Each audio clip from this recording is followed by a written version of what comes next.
Yeah, you just have to keep doing it and Yeah. trying to figure it out. Just go by like mile by mile. Like sometimes when it's like really hard, I go, all right, like I just like pretend that like the next mile is the finish line and just go like, all right, just one more finish line, one more finish line. I remember I ran great. I ran like 2:15 or something off of pretty little training. Yeah. And then when I got back to the apartment, my wife, Monica, was like, if you apply yourself, you can run 2:10. This is Early Miles, and I'm Steve Gonzer. On this show, we talk to runners, coaches, clinicians, and thinkers about the moments that shaped how they train, how they think, and how they ended up where they are. Early Miles is ad-free and supported by runners who are members of the RunSmart app. RunSmart is a training platform built by physical therapists. If you have an upcoming race or are looking to train and run smart, you can download the RunSmart app from the App Store or Google Play. And now, today's episode. Joe Whelan is known today as a 2:09 marathoner. But the path to that performance wasn't built in perfect training blocks or smooth progress. It included years of injuries, stress fractures, stepping away from the sport entirely, and rebuilding his running life while working construction and ranch jobs in Texas. What brought him back was simple. He wanted to run just one marathon and see what he could do. That decision eventually led into 33 marathons, multiple race wins, course records, and one of the fastest times ever run by an American. In this episode, Joe and I talk about the long road that got him there, his early days running races with his dad around Buffalo, the pressure of competing at the national level in high school and college, the injuries that nearly ended his career, and the mindset that brought him back. Enjoy this episode with Joe Whelan. Joe, I want to start with, everyone kind of knows you as of now, especially locally as a 2:09 marathoner, but I want to go back to how it started. You're from Hamburg. Maybe just catch me up on your dad was a runner and where things started back in Hamburg. Yeah, pretty much. My dad was a runner, so like growing up, I always like went to races with him. And like the Buffalo area just has, it's a 5K every weekend. Yeah. And they're usually like they're fun, like they're parties. People hang out at them. So I mean, I remember the first one, or like he was taking me to a bunch. I was 10 years old, and he had told me just like wait at the start and finish were at the same. The one when you banded it? So I banded it the race, and he told me not to run, but I just ran it anyways, and I beat some of his friends, and it was just from there it was off to the races. Yeah. So your dad was your mom a runner as well, or was it just your dad? It's just my dad. Yeah. And I don't know if this is right. Did he run like on like a team for like the military or something like that? Yeah, he ran like a Navy team. Okay. So it was like a club team, and they did some traveling around, and he's done like Buffalo before. I think it was called like the Skyline Marathon at first, and then he's done like Marine Corps. Okay. So you banded your first race at 10. You start running 5Ks and things. Let's kind of go in towards high school a little bit. Sounds like you started having success pretty early. So yeah, what do you remember from just like the Hamburg days? Yeah, it was just, I mean, I was very lucky to have a dad that like knew about the sport at least like a little bit. Yeah. So like I was really good when I was young. Like when I was young, like 7th grader, I was running under 5 minutes in the mile, and like pretty much eligible to run varsity. And they wanted to bump me up to varsity in 7th grade.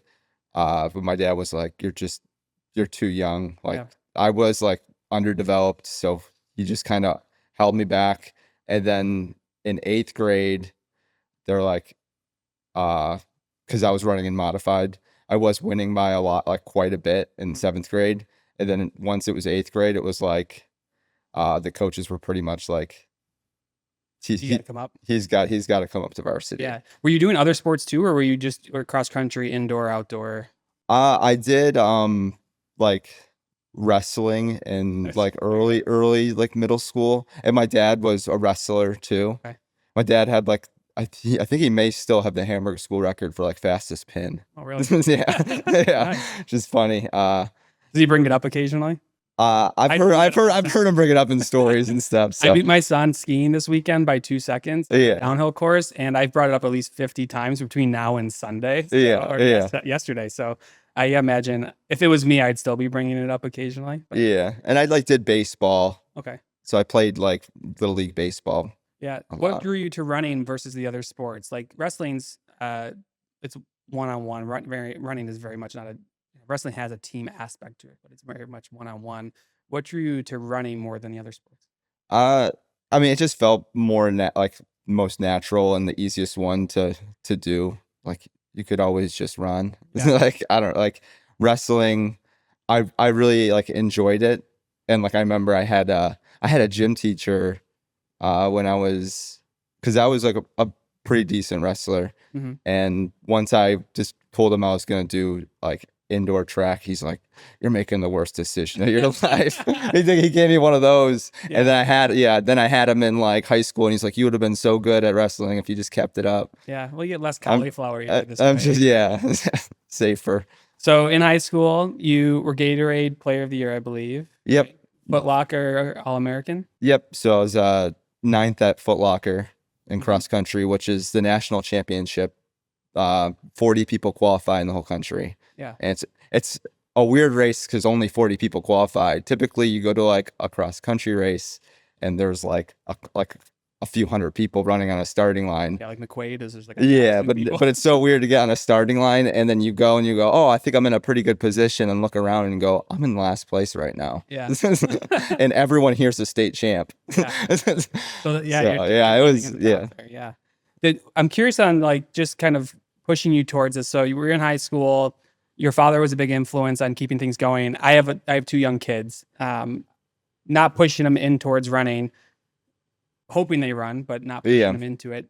Did you feel like there was this bias to get you into running, or do you feel like no, it was you're going to do something, you're going to be active, and you just kind of gravitated towards it?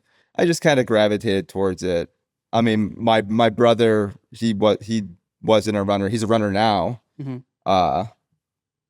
But like he was never like told to run or anything. Yeah. I was thinking about myself, and like a lot of runners start later in life. Like I didn't start till post college when I had too many rugby injuries, which you would experience if you stayed. My dad was a rugby player too, okay. So he played on team.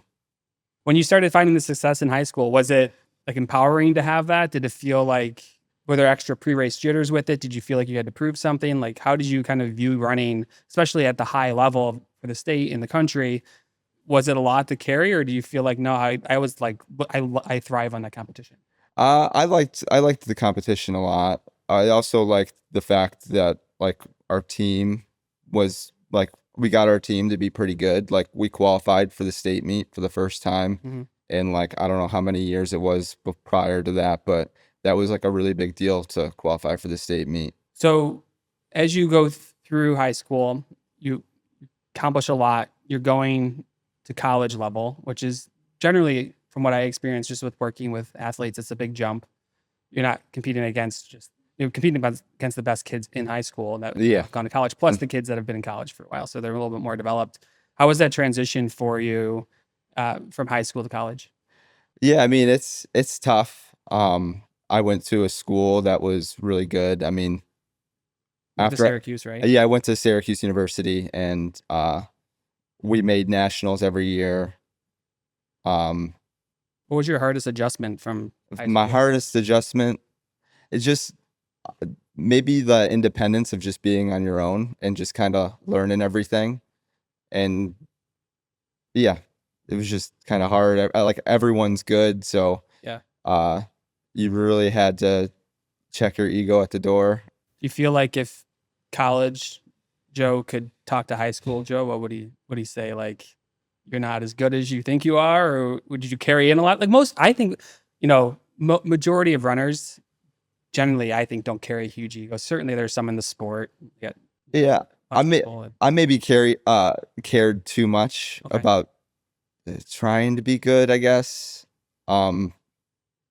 It's just tough. You go to a really good school, and everyone's like everyone's a state champ, and like you're always comparing yourself to the other person, and like you're just kind of thrown into a system a little bit. Yeah. Do you feel like though that kind of takes you to the next level? Because I feel like so much of getting better is surrounding yourself with people that are better than you.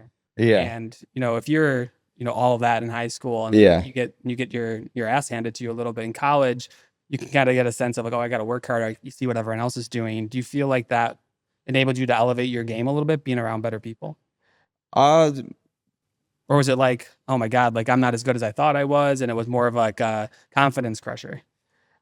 Uh, I'm not really like too certain. I just know like it was hard for me uh to our first year at Syracuse, they always redshirt the freshmen Hmm. because they give us 5 years. So they always want you to like adapt your first year. So I think it was the hardest thing for me to like go through a year or a season and like not race Yeah. and like just train to train, and that's just kind of not like I love racing, so it's like Were you it's like t- jumping into it's other things, or it's like how it's it's tough because it's just like we were just doing workouts. Like we did maybe like one race. yeah. So you weren't like jumping into like a local race or anything to No, there was advance. You none were of just, that. So it was just like it's tough. workouts every week. Yeah, it's tough to train without like that. Yeah, I'm just like, what are we like? What are we doing? At some point, I heard that you finished a race without a shoe. What's that about? Oh yeah, so we had regionals. Regionals were actually in Buffalo. Okay. The way it works is they run like for cross country, they run 7 runners. And I was actually at the Big East Championship, I was like not in our top 7, but Coach Fox is like, hey, like the regional race was in Buffalo. We'll rest one of our other guys and like give you the opportunity to run. Cause like I didn't make the top 7 that Mhm. year. And then we go to Buffalo, we're like 1K into the race and my shoe comes off and I go like, I was given this opportunity and now I'm about to blow it Yeah. because my like because I got clipped, Yeah. and I'm like we were going slow enough that I'm just like I'm just gonna hold on, and I just like held on the whole way, and I ended up getting like at Northeast Regionals, I think I was like 8th place, like 7th or 8th overall, and I wasn't even top 7 on the team, Yeah. and so like Coach Fox is like, all right, you're on the national team now. Yeah. Now run with one shoe on for the rest of Yeah. the time. So Was it? my dad and his buddies always call me Shoeless Joe because they all came to the race. So it's Was kind of it? funny. I gotta imagine it had to be dry because like running without a It shoe. was And it if was slow. dry. I mean, we ran on the golf course at UB, Yeah. but you still had to go across like the on like the trail stuff. So my foot did get a little beat up. Like it was bruised up, Yeah. but it was No lasting scars. it was fine. When you were in college, was the goal? What was the goal? You know, going through that, was the goal to get to an All American team? Was it like, hey, I'm going to set myself up for post college running? Like, what were your goals? Uh, the goal was always oriented about the team. So we were always trying to win Big East. We eventually moved over to the ACC. So it was trying to win that, and we were able to do that. We won 3 Big East titles as a team, and then our first ACC title. Mhm. And then we were always trying to do well on the national level. So like when I was being recruited by Syracuse at the time, they had never made it to nationals, but I was recruited um under the fact that we would try to get top 10 by the time I graduated. And then like by my senior year we were 10th place. Nice. Just And then 2 years after I graduated they won. waiting So for you. yeah. You go through college, continue that running career, had some good moments. I want to talk about the time between 2014, 2016. And from what I understand, there was a series of injuries, one stemming from a college ice skating accident. Is that right? Yeah, so in college I fell ice skating and broke my kneecap, so I had to get 2 screws in. Was that like That was like my in the middle of things, or like where that was that? that was like after my freshman year. Oh, okay. So that was So early like on. so it was pretty early. Yeah. Do you feel like that surgery? I've seen that surgery go a bunch of different ways. Is it still cranky on cold days or anything, or is it no? Yeah, I mean, I thought about getting because it's been over 10 years, and apparently you should get the screws out at some point in your life Yeah. because it will grow back. That's if you have like aches and pains, and I do have aches and pains like in the winter, especially In the kneecap. in the kneecap. Yeah. And so I thought about possibly getting the surgery this year, but decided not to. Yeah. It's funny, like you'll see, like a lot of times you'll see there's a kneecap, sure, but then like a tibia break or a fifth met break or something, they'll put some screws in, and that rehab to take them out is not a ton, but the body will actually work them back out and they'll start loosening. And sometimes it's not even like you need to have them out. People that don't like the feel of them, or you can Yeah. sit there and run your hand over the screws, and it just most people when they do it from a physical therapy standpoint, they just get like the chills, just like feeling the screws in there. Yeah, I mean, I can't kneel really on it still. Yeah, you might And not be able to with the screws out either. And I've just like never been able. So it's like always weird for me to like, I get in and out of cars a little differently just because of it too. And I can't like kneel on the one knee. So like whenever I'm like trying to take my shoes off, it may look a little funny at times. Yeah. So during this time, so you have that early in college, you get out of college. I read that you had some femur and tibia stress fractures. I've had every stress fracture. So I've had both femurs stress fractured, one twice, both tibias stress fractures, 2 metatarsals in my foot, my sacrum twice. Okay. So I've had them all.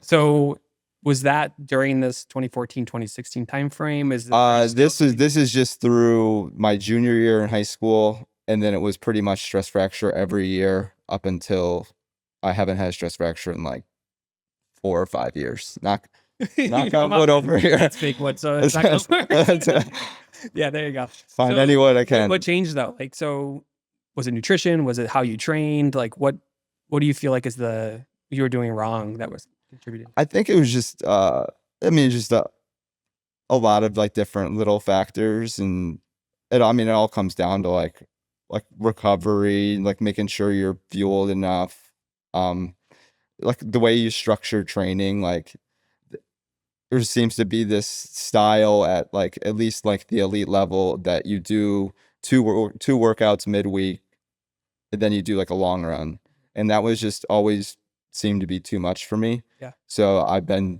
dial it back and kind of do a workout every 3 days. Okay. Or every 2 days, and not doing a lot of the hard interval workout. Yeah. More of the like threshold workout of like easier intervals. Yeah. The ones where you hate yourself, but you're like tempo runs and stuff that just gets you really strong. Yeah. Do you feel like there's any nutritional components there that were causing it, or you feel like it was majority? I think it was strength training. Are you doing strength training? I wasn't doing strength training. I'm doing a little bit of it now. But also just like not seeing the sun. Yeah. I think that has a lot to do with it. Mm-hmm. The surfaces that you run on, the shoes are getting better. Yeah. Just like not getting the vitamin D, especially being in like Western New York, like you got to take your vitamin D supplement. I was just joking that we got 5 days of sun a year and we just got 2 of them. So we only got one left. Yeah, 3 left. Yeah. When you're having these stress fractures and things, do you ever like think, as a physical therapist, I'll get somebody they get multiple injuries in a row and they're like, this is like, I'm just not going to be able to run. I'm going to always be hurt. Did you ever have that going through your head? You're competing at a high level. You got these series of injuries, some of them from ice skating, some of them from running. Did you ever have this period of like, this is kind of the end? Like, I'm just going to be like a hobby jogger at some point? Yeah. I mean, that's essentially when I was in Texas, I did 2 years of like not competing just because I was like, at that time I was hurt. So I was like, my body's just not able to do it. Yeah. So I'm interested we'll go to the Texas piece in a minute, but so you take that time off. I recently, I mentioned, spoke to Kira D'Amato, who she came back after a long time off. She raced at the collegiate level, had a bunch of injuries. She had to have surgery on her foot. And she defined it as like almost like a relief that like she was forced to take time off because she was been trying so hard and just kept getting hurt. And then when she took her time off, I can't remember, it was like 6 years, but when she started that time off, she was just like, it was almost like a pressure valve release because she had just said, I'm just going to stop. And then she ended up coming back and doing amazing things. But did you feel that was similar, or were you like I think there's another way to take it, which is a grumpy runner. Like, I'm not running, so I don't have that, that mental relief from running. Like during that 2 years, were you okay with it, or were you grumpy runner? Like the 2 years where you had to take time off and you kind of just like let it fizzle. Yeah, I just kind of let it fizzle. It's just I didn't really care. Yeah. I was like, I'm kind of just like a little done with it. Yeah, so that's how she was. She's like, I'm over it. It was fine. Been forcing it and trying for this and competing at a high level. She was the same. She got Yeah. out of college when she took her time off, and she was very much like, I just needed a break. I felt like I needed a break. Yeah. But then there was always that one thing that was on my mind. It was like, I hadn't run a marathon. I was like, I at least have to like get one done Yeah. to like See where you're at. to say that I'm a marathon, like I've run a marathon. Yeah. So you're having these injuries. You end up in Texas. How did we get to Texas? So I started coaching at North Texas University. Heard you were a ranch hand too. Is that right? Yes, yes. So I moved first to like Dallas and was working as a volunteer assistant coach. Mhm. But that was hard because wasn't getting paid. So I was like delivering pizza, waking up really early for practices, and then traveling to all the meets. It was just like all like a little too much. And then during winter break, my cousin, I went and stayed with him, and he had just started his own like construction company. So like went and I helped him for a few weeks, and I was just like, man, like This is hard. I was like, he kind of had everything was a little unorganized, and I'm like, you need some help with like someone that could wear a bunch of different hats and kind of do all the in between, because I think there can be something in this company. So then I left University of North Texas and then moved down to San Antonio to help my cousin with his company. And then that's when I started running again.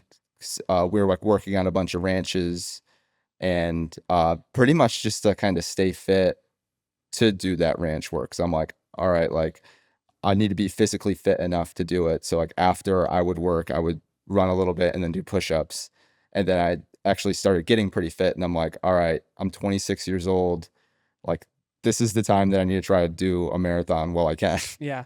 So the running during this time was just like after work, clearing your head, maintaining fitness at this point? Yeah. Okay. And then at what point, you're 26, you look ahead and say, okay, I'm going to formally start training. Are you self-coached at that point? What brings you to your first marathon? I was self-coached. So that's when I decided I wanted to debut at Buffalo Marathon. That was 2017. 2017. So I was like, all right, I'm going to do Buffalo Marathon. And then I wrote out my training plan. But my training plan, I was like, to keep myself accountable, I'm going to sign up for a bunch of races like beforehand. So it was like almost like every other weekend I would have like a race on the schedule somewhere in Texas too. So it was like, Nice and balmy. so it was like, it was different. It was just different, like the races that they had there. I'm curious, like from high school to college to this first training plan, what was volume like? Like how much were you running in high school? How much in college? And then how much leading up to Buffalo were you running? So like high school, I was in the 60 miles a week range. Then I would say in college was probably like in the 80s, 90s. And then when I was training for my first marathon, I was kind of back in like the 50s to 70s, but I was doing like a lot of like manual labor. Manual labor. So a lot of those miles were worth a lot more. Training on tired legs pretty much all the time. You ran Buffalo in 2017, you ran a 225. Yep. So did you win that year? I got second place. Okay. So you ran a 225 going into that, and you're going to your first marathon. A, did you think you were going to do more after that? And B, what was the goal going in? So the goal going into Buffalo, I'm trying to think. I think it was around to try to run under 225. So I was like a couple seconds short of it. Right. But like how do you gauge that after so much time off? Like being like, I imagine just like I'm gonna try to run that pace. Yeah. I mean, I had done a couple of like road races. Okay. So like I had kind of had like an idea of like what I was running off of like a 10K. Okay. So I kind of knew, but the thing is the marathon was just so much different. You just don't really know. Like the marathon isn't like a half marathon. Yeah. it's just like it seems like a completely different sport to me. Yeah. And it was just like everyone tells you about the marathon. They're like I remember thinking like, because everyone's like halfway's at mile 20, and I remember I got to mile 20 and I like looked around and I'm like, This hurts. like or like I'm just like, this isn't like this doesn't hurt like everyone says it Oh, was okay. going to hurt. Oh, nice. And I was like, okay, like I So you think raced it the right way then. so. I'm like, I think I could actually be like, I remember feeling much better at mile 20 than I did at mile 10. I always think of like the half is like when it starts to really suck, it's almost done. And then the full can be like that. But if you race the full wrong, like if you race the half wrong, you're going to suffer, but Yeah. you're going to suffer far less. If you race the full wrong, it's going to be a long day. Yeah. There's days where it's really long. Yeah. So you do Buffalo, you do 225. What do you take from that race? Because that was that an Olympic qualifier? No. So I think the standard at the time was like 219. So I was about 6 minutes off. Okay. But then I'm thinking, if I keep up another year, I think I could get closer to the standard. Okay. So going into that, 225 was a goal. You ran 225. You want to go sub 225, but we'll just call it that. Yeah. Was it, I'm going to do this and then I see how this goes and I'm going to try for an Olympic qualifier, or was it just get through this race and then kind of make sense of it? There was I understood that there was like steps, so I kind of always kind of plan out like it in like a year segment. Mm-hmm. So, I was thinking like pretty much a little over like a year later. So in February was going to be Austin, and that was my next one. So there was a lot of time from May to February of that next year. So you signed up for your second one before? I did. I signed up like later, but I knew I wanted to do one that was a little bit more local. Yeah. And I knew that course wasn't exactly fast, so it would give me like a little bit of a gauge, and then that spring, like the spring after, that would be my shot at trying to get to standard. Yeah. So 2 years later, we'll talk. We're actually gonna jump to 2019 in a minute. I'm gonna nervously put you on the spot, so hopefully you know this answer. At this point, are you 2017? Are you married yet, or when did you? No. All right. No. That's good. I left it as a yes, no, not when did you get married? Yeah. So what year did you get married? I got married 2 years ago. Okay. All right. So you're in Texas still, and then I want to kind of talk about marathon volume, because in 2019 you ran 8 marathons. Yep. Is what I read. So talk me through that, because if someone said that at any level, I'd be like, stress fracture city something. Yeah. So, and I'll have people tell me, well, I'm not going to race them, which is different than doing as a training run. But I also know a lot of people, once the gun goes off, they're surrounded by people, the adrenaline kicks in. Like, you can say you're not going to race it, and all of a sudden you look down and you're racing it. So why 8 marathons in a year? By the way, I'd recommend no one do this other than you. This was 2019. Yeah. Okay. So what happened? So I mean, I probably really only ran hard in 3 of them, and then they were kind of basically workouts. I mean, I did 2019. I did Buffalo, and I did 18 miles at marathon pace. Okay. And then I think it was like the warm up miles before, and then there was like cool down miles in there too. Okay. And I mean, it looks really weird to start your race, and I'm like running next to me. I'm running 6-minute pace. Yeah. And my dad's like, "What the heck are you doing?" I'm like so far behind. Yeah. And I'm like, it's gonna be fine. Yeah, like that's interesting. I'm doing it, and then I catch people along the way. Yeah. And then I eventually found myself in the lead by like halfway. Yeah. And then is that tough for you though? Because like even like me, like it's hard to reel it in, especially when people are looking, they're gonna check your time. You know, is it not difficult for you to like treat it as a workout? Not as much. I mean, I think it's easier to get it done because everyone's going to be out cheering for you. Mm-hmm. You're going to have the support of the volunteers giving you it's fluid stations and stuff. I mean, if it got to a point where, like, say I got to mile 22 and my workout's supposed to be done, but there's a guy, but I end up racing somebody, I would just end up racing that somebody. Yeah. But that's the risk. I went in with confidence that I am going to win this. Yeah. Or that I would be placing in a good position that I'd be proud of. So you're coming through, and let's say you're at mile 22 or 23 and your workout's done, but you're sitting on some guy's heels. Yeah. Workout's not done. Workout's not done. No. Let's put it on the flip side. So did that ever happen? Like where That's you're like, not that hasn't happened. all right, good. So I mean that helps you do those because you're basically just doing a supported hard workout. And the nice thing about that, if you can control your ego, it's helpful, but it's hard to do some of those efforts by yourself, especially, in Buffalo where it's cold and dark. And so having the support makes those efforts easier. But what happened? Did you ever have an instance where you shouldn't have finished? Like you get to 20, you're like, my hamstring's talking to me and I need to bail on this, or no, they all went pretty good. Trying to think. I've run like 33 marathons. Those practice. If there's an inkling of anything, I won't go. I won't go on the starting line because I've always. Hypothetically, you're at mile 20 and your hamstring's talking to you. Are you stepping off or? No, I'm finishing. All right. So there is a little bit there. I'm finishing no matter what. Like I'll walk to the finish. I don't care.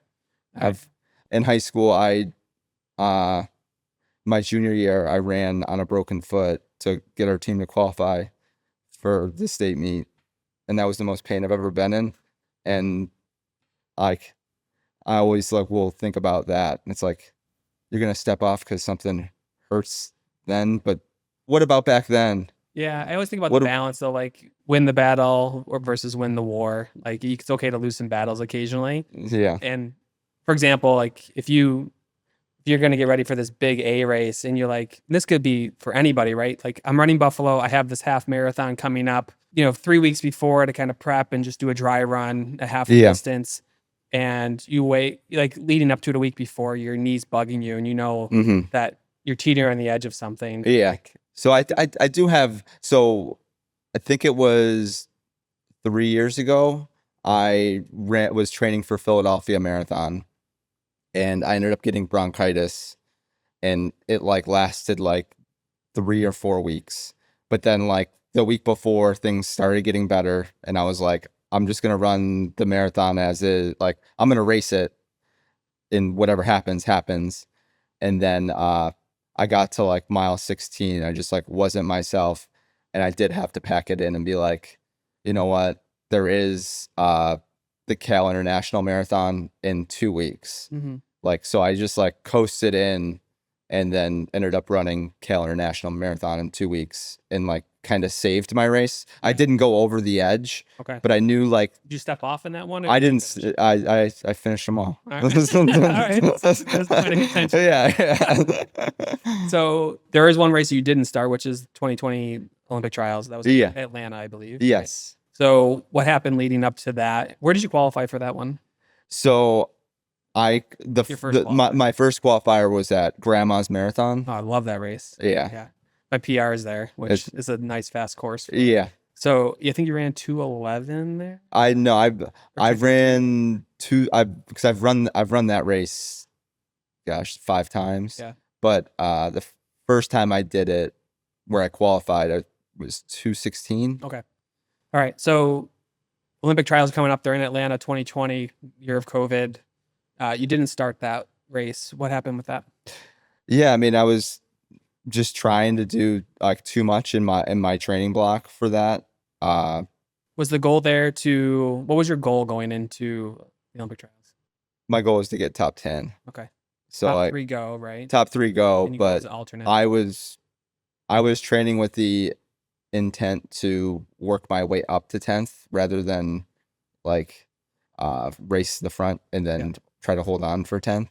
And this was Atlanta? Yeah, there was in Atlanta, but I mean, I was working a ton and just not sleeping enough.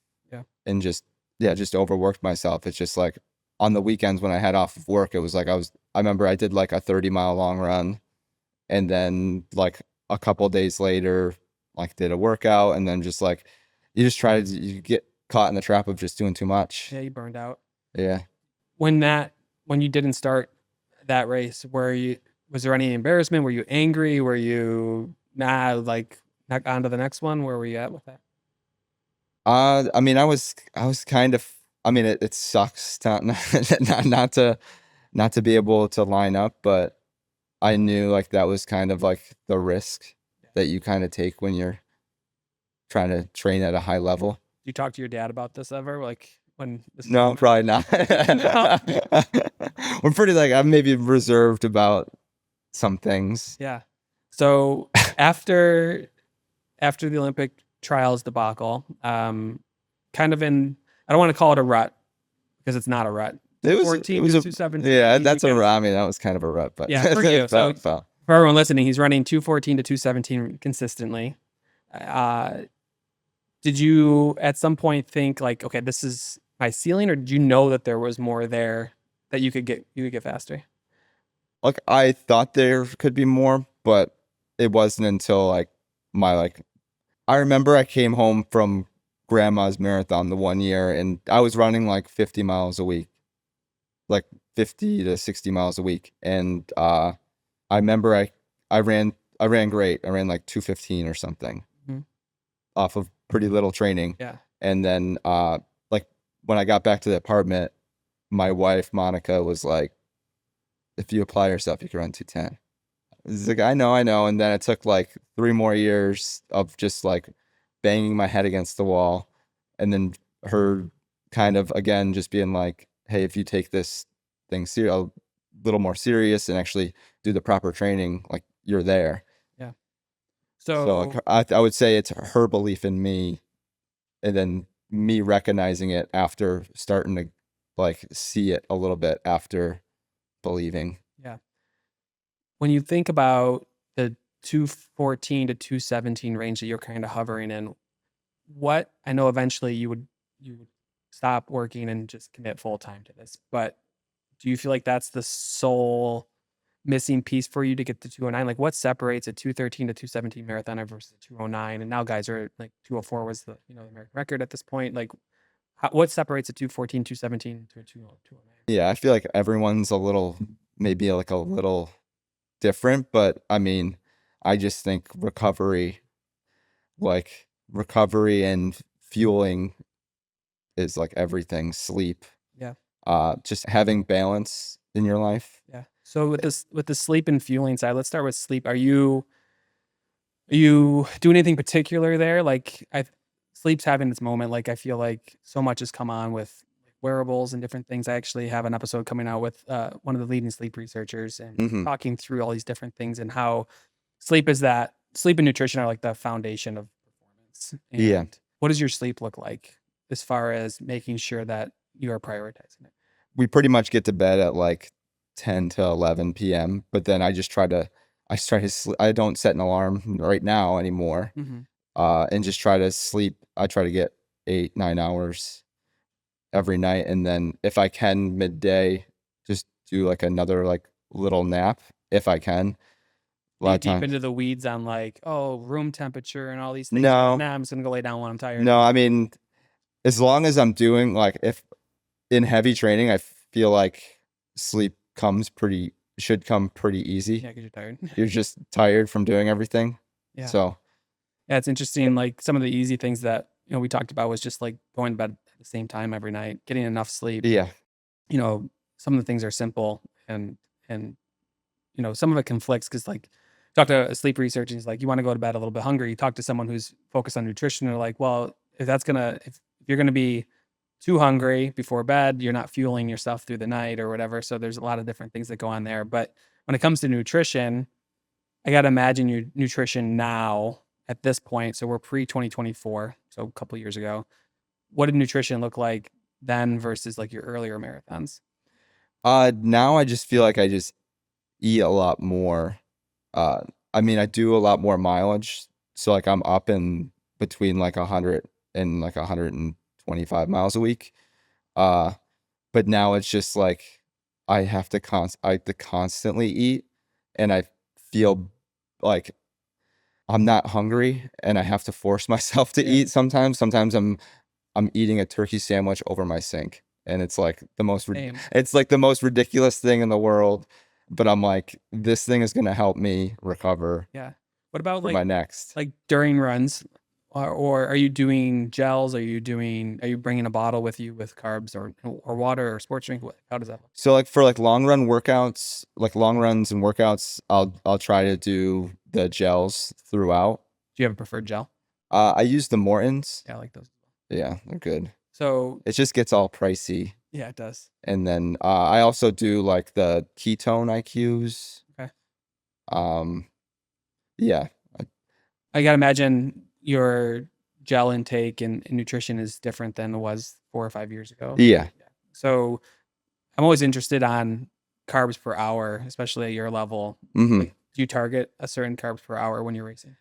They say it's like I always do something different race day, and they say not to do that. They say not to do that, but know. every race is a little bit different, especially like I don't know if you're in like elite fields and stuff, they can be a little different. Like for instance, I did Austin Marathon this past weekend. Mm-hmm. They didn't have like elite bottles, which elite bottles is every 5K. They typically at major races you could fill your bottle up with whatever you want. This one, you have to rely on all the volunteers and self-carry everything. But I saw it as an opportunity to try something new. So it's just like Seemed to work. You came in so I mainly tried to get most of my carbs in like before the race. And do you shoot for like I'm gonna try to get 90 grams an hour during this run or not? for like when I was doing that marathon, I only took 100 grams throughout the whole marathon. So it's less than 50. Less than 50 an hour. Yeah. Have you? I know it like when I talk to that elite level, like they're pushing 90 or more. Have you thought about trying that? You're like, nah, I got what I got. No, I mean, I do practice it, and I do get a lot more in maybe during practice, and I've had close to 200 before during races. It's just I can't seem to keep it down. Yeah. Like I did Cal International Marathon in December, and I took down quite a bit, but at the end of the race, I'm just puking my guts out. Yeah. So I'm just like, do you train on like the long runs? Because I train on the long runs, but you can never really get to that effort after mile 22. Yeah. That really sparks it for me. Like I don't really start gagging until mile 22, 23. Yeah. And trying to buffer and hold it down is the thing. Yeah. And like for Austin, once I had the Austin win secured, I was like, I don't want to take any more gels because I don't want to feel pukey. Yeah. And I felt fine enough. So yeah, I'm just gonna run it in and be comfortable. Yeah. We'll get to Austin because that's your last race in a bit. But I want to talk about 2024. You ran trials. That was in Orlando, I believe. That was a hot day. Yeah. From what I read, was it disappointing? Was it a bit disappointing day for you? Or yeah, it was. Okay, so talk me through just that race in general. We don't have to go into the super specifics, but yeah. So like the 2020 trials, for instance, is like I kind of did a little too much and I missed it because I was injured. And I remember when I started the block for 2024, I just wanted to get through it healthy. Mm-hmm. I was like, I don't care. Like, I'm like, whatever we do, we're just going to get there healthy. If you're healthy, you always seem to run fine when you're healthy. Yeah. And so that was kind of the mentality I had, and like regret a little bit of that because I just didn't train hard enough. I was also like, that was probably on the early stages of like being iron deficient. I had stopped taking like an iron supplement because my bottle ran out, and I just never bought another. Like a guy move. Yeah. I don't think that makes sense. Yeah. So like I stopped taking iron and then started having effects of that. But also with it being in Orlando and training in like Western New York, where we don't see sun.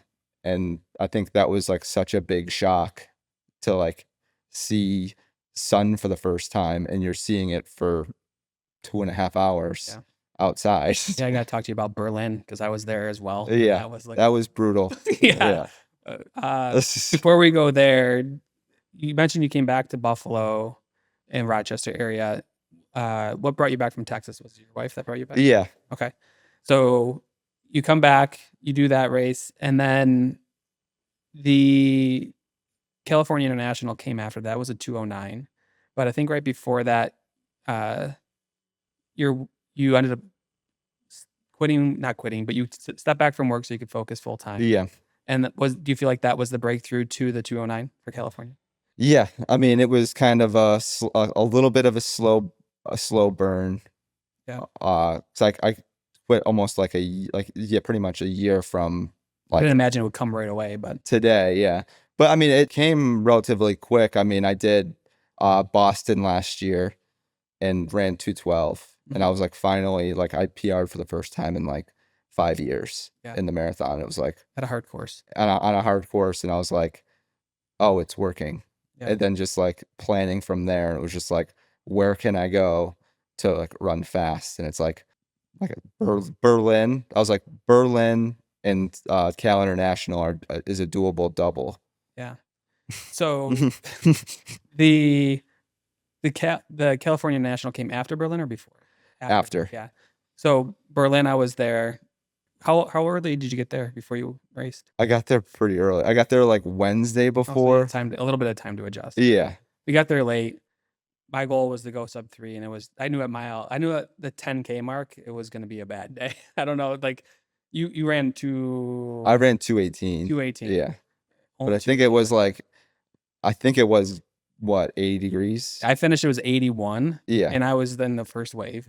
You were yeah, but I was in it was like 80 degrees, and yeah, just. Is there a point at that race where you're like, I got to the point where I'm like, I'm gonna coast this sucker because I have my kids with me. I'm going on vacation after this, and like, it's not gonna be my day.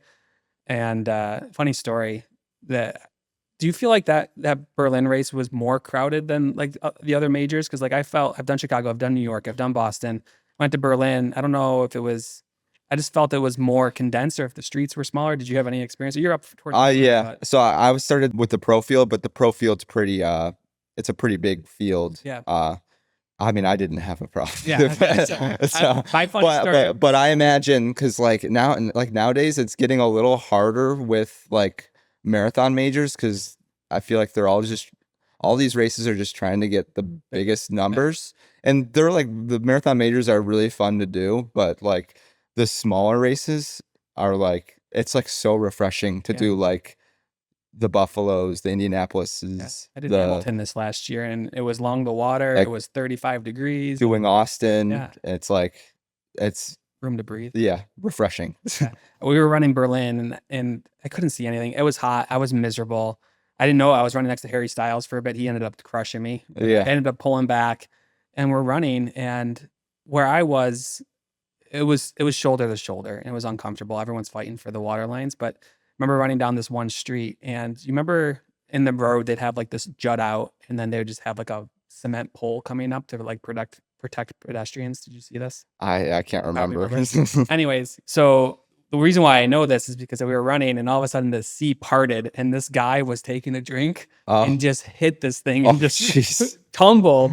And it was like 6 feet out from the sidewalk, just the cement cylinders. And he just crushed it. And I'm like, oh my God. So that stuck in my mind. And then also just, it was cool finish there, but I just never been at a 10K mark of a marathon and being like, oh my God, like this is good. I'm way too hot and trying way too hard for this point of the race. Yeah. It was weird. It was weird for me because I mean, there's a lot of really good athletes, and, just seeing a lot of people just drop out early and dropped out often. And, but I mean, I learned like a lot from that race, I guess. Yeah. I would say, because like, I always like my last few races, cause like when I was finishing Berlin, like the last like 6 miles or whatever, I was running in like the 520s. I was trying really hard, but I was like, I'm like, I could still run 520s when it's 80 degrees and I'm not having my day. Yeah. So it's like every race that I go into now, I go, if you could do that in Berlin, like you could easily run 520s. Like, don't worry about blowing up. Yeah. Like, I think it's interesting though, because like I looked at it when I knew it wasn't my day. I know I needed the major. I was miserable because it was just not going well. I backed way off and didn't push too hard, knowing that I needed to finish this thing, and then I could try again if I didn't crush myself. Yeah. I could try again more quickly if I didn't kill myself with it. But I see like the pros step off, and when I read about it and things, their mindset is, I'm not. This is my goal race. It's not my day. If I stop now, I'll be fresher for the next one. They'll just go sign up for the next race. So, do you ever look at that and be like, oh, maybe I should try that approach? No, when I commit to a race, I commit to a race. Okay. All right. So like I'll always, but I mean, it was brutal after. I mean, I was just in the hotel wrapped in a blanket, shivering for like 2 hours. Yeah. And just like in agony. And it was like I'm usually like a pretty decent person after like a marathon, like, all right, let's go bar hopping or whatever. And no, I wasn't like that it took me a few hours to get anything down. So yeah. It's have you done London or anything like that? no. What about any other European races? I haven't. Yeah. So I've done half marathon. Yeah. Did anything stick out to you? Like, this is the first time I've been to Germany. One thing that stuck out to me was how early they start drinking beer and like the size of these beers. Yeah, the beers will get you. I mean, we went to Oktoberfest afterwards, nice. and it's just like they don't tell you like what percent the beers are either. So it's like, and then how many beers fit in the stein. Yeah. So I'm just like, then you got to kind of figure it out on your own and go, all right, because you're also sitting at a table and you don't know until you stand up. Yeah. Yeah. Well, like we stayed in this central spot in Berlin, and I remember coming down, get my shakeout done. It was 10 a.m. People were drinking beer. Yeah. Already, and they weren't like from the race. These were just locals. Yeah. And then the other thing I was really astonished by, like where we stayed in this area, there was an 11 o'clock curfew, and there was like a rave outside at Friday night. And as soon as it hit 11 o'clock, everything just shut off and left. I'm like, that is they follow rules there like really well. Like if like you're crossing the road, you notice that no one will go unless the light tells them to. Yeah, you're jaywalking though. So it's just like, but I'm like, there's no cars here. It's like you guys could go across the road, and they'll just sternly wait. Yeah, every time. Yeah, it was a good time. We took our kids, and then we ended up going from Berlin to Paris, which was great, and nice. We had a really good time with that. But leaving Berlin, not the time you want. California International Marathon, that's a fast course, right? Yep. Yeah. So 209 goal going into that, was it 209? Was it breaking 210? What was the goal there? It was a U.S. championship, so the goal was to win or podium, so top three. Mm-hmm. But I did have I knew in order to do that, it was going to take a 209, 210. Did you lead out from the front there, or were you with a group, or did you? I took it from the gun, so I led the whole thing up until 41K. Okay. Did he sit on you or what? No, I got up to like over a minute lead at like 30K. Okay. And it wasn't like I blew up or anything. Like I think my slowest mile was like a 5:08. Mm-hmm. He just ran really fast that last few K. Apparently. At 40K, I think I still had 18 seconds on him. Wow. And then he got me in the yeah.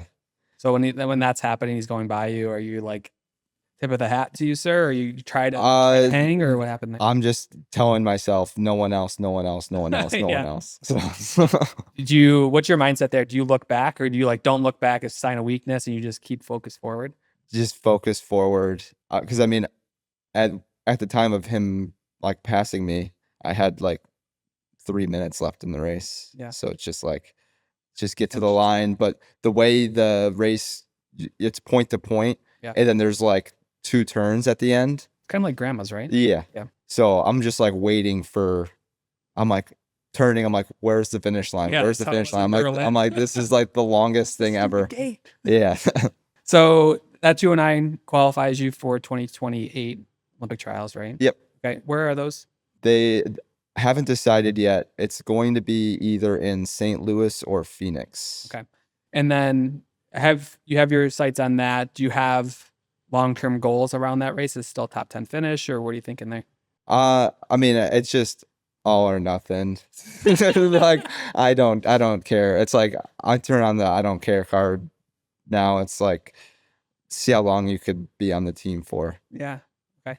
I want to just come up to your last race, which is Austin. So you've won this race 3 times, and your first time was in 2018-ish. Is that right? Yeah, it was 2018 and 2019. Okay. So 2018, 2019, 2025, you won. You set a course record in 2025, Yeah. right? What can you tell us about that race? What's difference between 2018, 19, and 2025? You're older. What gives you what? How would you bridge that gap? You're 6 years older, 5, 6 years older. Yeah. I mean, the last time I had won it was 7 years ago. Yeah. So it was like kind of like a big. How old are you now? I'm 35. Okay, so 35 compared to you were 28 or so when you did the first time. I mean, I try to think of it positive. Like, I'm coming off of like a really good year, and I wanted, like, I've tried to win it 2 other times, and like last year got 6th, and the year before or 2 years before that I got 2nd, and so it's a little bit of like revenge. Mm-hmm. What keeps bringing that back to that race? Is it that? I mean, that was the second race I've run, but that's the first race I've won. Okay. So that, like, this was the race I did after Buffalo. Yeah. So in this recent 2025 course or 2026 course record, was that same thing out from the gate? Did you get challenged at any point, or was it? Yeah. So there was a really good guy. It's Alicia Barno was in the race. He'd won Grandma's Marathon 6 times. Okay. He's won Twin Cities twice. Like, he's run 209. There was also a 207 marathoner entered, and then another 210 guy. So, and they were on a team. So training together, or? They're training together, and kind of what I was hearing through like the grapevine is that they were going to work together throughout the race. Like, get you fired up though? Like, that'd be like a little bit. So like when I'm game planning for the race, and I've since I've run the course 5 times. I've run the course 5 times, and I've done 2 training runs on it. Yeah. So like I've run it 7 times prior. So I know like the course is different than a lot of other marathon courses. There's hills and like in bad spots. There's hills early, and then there's a hill super late. Like, you really have to know like some of the spots. And the way this course runs, it's like similar to Buffalo, where the half marathon people and the marathon people run the same course, and they start at the same time. Mm-hmm. And they split off at like 12 and a half. A lot of times with like the foreign athletes, they don't know who's in what race. Everyone has a bib number. It's on the front. So like before Austin Marathon, I go up and I'm like a shark, and I look at everyone's bib.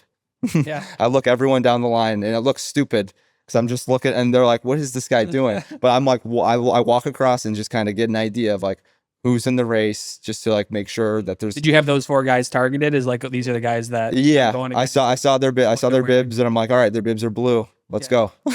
Then you just see what they're wearing, and then how did that play out? So you got these guys that train together. Yeah. From what you hear, whether it's true or not, maybe it's there to get you fired up that they're going to work together. Gun goes off. I go out. I make sure, because the way the course goes, it goes a little downhill, and then it's a 3-mile uphill. Mm-hmm. So on the little downhill, I made sure I went out hard, and then the half marathon people came, and a lot of the foreign athletes don't realize who's in what race.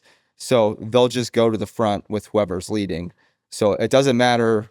Like, they're going to go out with the half marathon people, but I don't want to be gapped. Yeah, yeah. Like, it would be more like, it'd be better for me to go out a little slower, just because we're going to go uphill, and like the half marathon people are going to run a little faster than we should run. But he went out with them, and then my goal was just to stick behind whoever was leading, stick behind their back, and just kind of annoy them. Yeah. So the whole race, the only one guy, because he went out hard with the half marathon people, and then I'm behind him, so I like stuck like glue behind him, and he kept looking back for his friends that were on his team, but give him a thumbs up. We were like 20-30 seconds ahead of him. Yeah. And then he kept asking me to like take the lead to help because it was windy out. And I just kept shaking my head like, no. I'm I'm racing you, man. Yeah, Like like Tour de France. we're racing, and so I'm like sticking behind him the whole time, and we get to like mile like 12, and the half marathon guy picks it up because he's getting ready to like Finish. he's got a mile left, like Yeah. he's gonna pick up the pace a bit, and we're going uphill, and I like didn't want to like go too fast, and I'm like, as soon as he realizes that he's turned, he's gonna be like, oh shoot, like, and then dial it back and come to me. But then I know the course. They didn't make the turn, the half marathon, the guy. So I'm like running up to them and I'm like yelling at them to like, I'm yelling at the half marathon guy to like, I'm like, turn right. Like you missed the turn. And I get up to him. And then when I'm talking to the half marathon guy, he like panicked and he turned around because he had to turn around to go back towards. There was no one there like directing. There was markers, but when you're in the heat of racing, it's hard and like everyone's yelling. Yeah. So it's like there's a split, but That hurts. yeah. So like he missed the turn, so he had to like turn around and go back. And then Barno like turned around and chased after him back. Oh geez. And then the course goes north and we're heading into the wind again. And then once I saw him sprint the opposite way, I'm like, all right, now it's time to put on a. So he followed the half, but he was running the full? Yeah, he followed the half, but then once he realized that he was following the half guy, he had to turn around again. Oh geez. And then come after me. But after all of that, I got 21 seconds ahead of him. And somebody told me that at halfway that I was 21 seconds ahead. So I kind of had a number in my head. So every time I passed like a certain marker, someone would be like 30 seconds. So I kept gaining on him. But that hurts mentally. Yeah. When you go the wrong way, it's just you get drained. You get breaks you a little bit.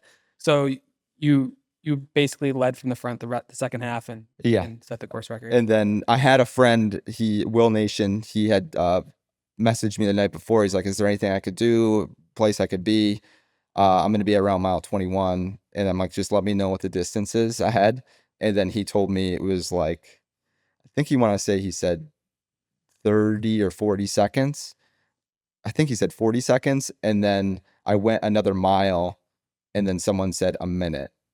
And then I'm just like, all right, I could like chill. Yeah. It's always like when you're able to just like relax a bit, like enough, like I'm still going fast, but like just not to put the foot on the gas. Yeah, for sure. And just like enjoy it. Cause So when you're going through this race or any race, one of the things that I think is really interesting is just like mindset. When it starts to hurt, it starts to be uncomfortable. And whether you have a mile left or you got 7-8 miles left, what do you do internally, mentally? Like, what are you thinking about as far as pushing through that and seeing if you can keep pushing even when it hurts? So I sometimes I'll do it where I have routes at home. I run on, it's called the Hojack Trail. Out and back, when I used to live in an apartment, it was 7 miles out and back.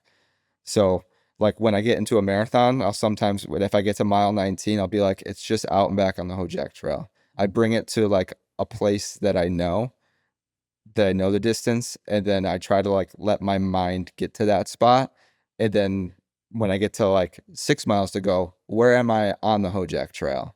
And I kind of picture, I'm like, oh, I'm passing Clem Road. Or like, I think of like roads and like routes that I normally do. I'm like, it breaks it down so it's not as bad. Yeah. Do you have any internal dialogue about like, oh, this hurts? Or do you shut all that out?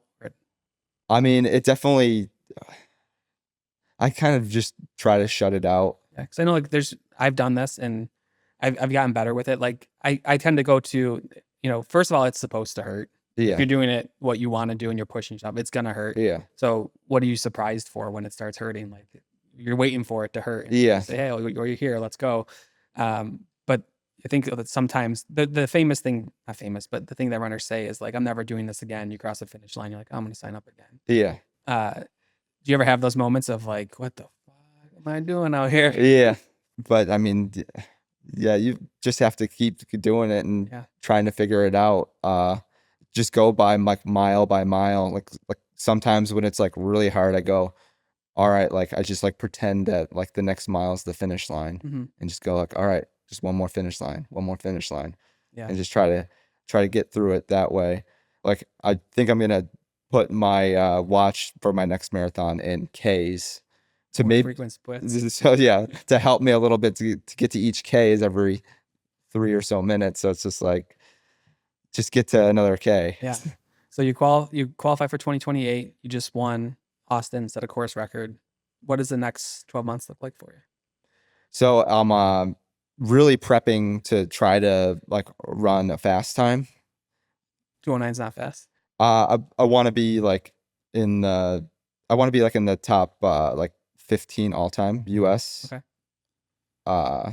On a Top 10 right now is 207-ish, right? so it's like in the maybe like 208 is top 10. Is 204.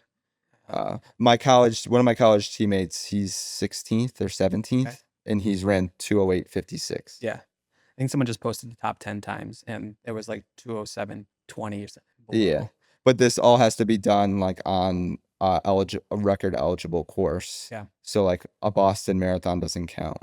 A Cal International doesn't count. Point to point. Yeah. It can't be point to point. So I'm going to Hamburg, Germany in 9 weeks. And that is a race that's going to be paced for probably going to have a 208 pacer. And then I'm also going to Chicago in the fall.